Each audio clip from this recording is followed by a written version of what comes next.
هلا حاج ناصر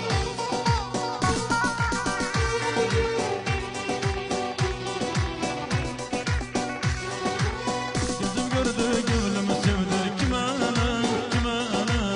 aramıza girenlere size gözüm gördü gönlüm sevdi kime aramıza girenlere size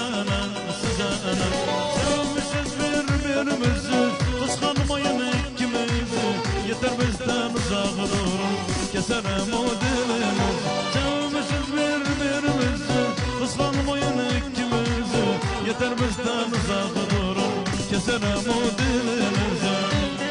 Abu Raken'in Hacı Muharrem'e Abu Raken'in Hacı Muharrem bütün kudoşları Abu Raken'in bütün kudoşları sağ olsun var olsun Ali Başkan'a Abu Raken Hamma bayram Bas Başkan'a Hamma bayrama sağ olsun var olsun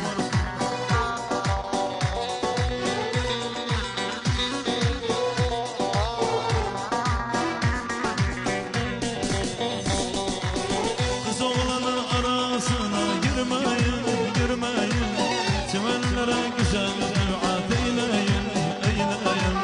Kız oğlanın arasına girmeyin Sevenlere güzel duat eyleyin Sevmişiz birbirimizi kıskanmayın ikimizi yeter bizden uzak durun keserim o dilinizi Sevmişiz birbirimizi kıskanmayın ikimizi yeter bizden uzak durun keserim o dilinizi Ali'den Sefa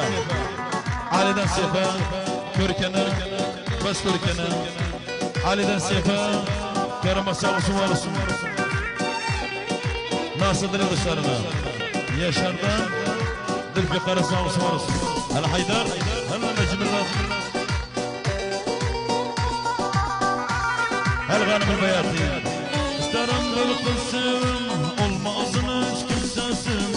İsterim bir kız sevim Olmazın hiç kimsesin